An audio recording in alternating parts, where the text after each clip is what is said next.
ഇപ്പോൾ വരുന്നൊരു പ്രധാനപ്പെട്ട വാർത്തയിലേക്കാണ്. കണ്ണൂർ കീഴറ സ്ഫോടന കേസിലെ മുഖ്യപ്രതി അനൂപ് മാലിക് പിടിയിലായിട്ടുണ്ട്. സന്തോഷ് ചേരുന്നുണ്ടെന്നാണ് മനസ്സിലാക്കുന്നത്. സന്തോഷ്, എവിടെ നിന്നാണ് പ്രതിയെ പിടികൂടിയത്? എപ്പോഴാണ് പിടിയിലായത്?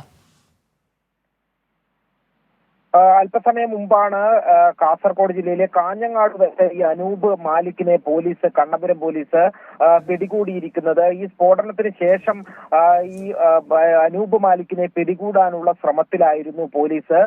ഇവിടെ നിന്നും ഈ അതിർത്തി കടന്നു പോകാനുള്ള ശ്രമമാണ് അനൂപ് മാലിക് നടത്തിയത്. കാസർഗോഡ് വഴി കടക്കാനുള്ള ശ്രമമാണ് നടത്തിയത് എന്നുള്ളതാണ് മനസ്സിലാകുന്നത്. അതിനിടയിൽ വെച്ചാണ് കാഞ്ഞങ്ങാട് വെച്ച് കണ്ണപുരം പോലീസ് അനൂപ് മാലിക്കിനെ ഇപ്പോൾ പിടികൂടിയിരിക്കുന്നത്. അനൂപ് മാലിക്കിനെ കാഞ്ഞങ്ങാട് നിന്നും കസ്റ്റഡിയിലെടുത്ത് കണ്ണപുരത്തേക്ക് കൊണ്ടുവരികയാണ്. ഈ കീഴറ സ്ഫോടനത്തിന്റെ പ്രധാനപ്പെട്ട മുഖ്യ പ്രതിയാണ് അനൂപ് മാലിക്. അനൂപ് മാലിക് ഇത്തരത്തിൽ വാടക വീടുകൾ കേന്ദ്രീകരിച്ചുകൊണ്ട് സ്ഫോടക വസ്തുക്കൾ നിർമ്മിക്കുന്നതാണ് എന്നുള്ളതാണ് പോലീസ് കണ്ടെത്തിയിരിക്കുന്നത്. നേരത്തെയും സമാനമായ 6 കേസുകളിൽ അനൂപ് മാലിക് ഈ പ്രതിയാണ്.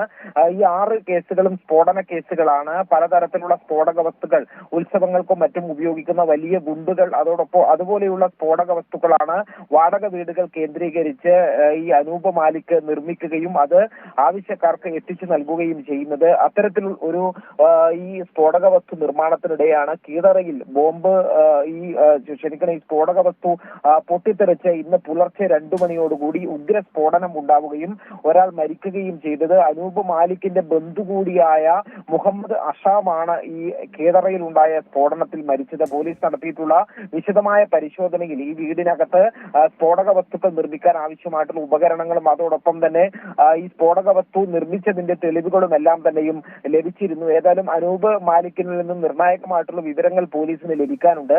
ഈ സ്ഫോടനം നടക്കുന്ന വീട്ടിൽ 2 പേരാണ് ഉണ്ടാകാറുള്ളത് എന്നുള്ളതാണ് പ്രദേശവാസികൾ മൊഴി നൽകിയിട്ടുള്ളത്. ഒരാളുടെ മൃതദേഹം അവിടെ നിന്നും കിട്ടിയിട്ടുണ്ട്.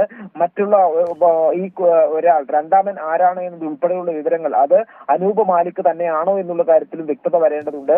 ഈ കാര്യങ്ങൾ പോലീസ് ചോദ്യം ചെയ്തു വരികയാണ്. ശരി, സന്തോഷാണ് വിവരങ്ങൾ നൽകിയത്. കേസിലെ പ്രധാന പ്രതിയാണ് ഇപ്പോൾ പിടിയിലായിരിക്കുന്നത്.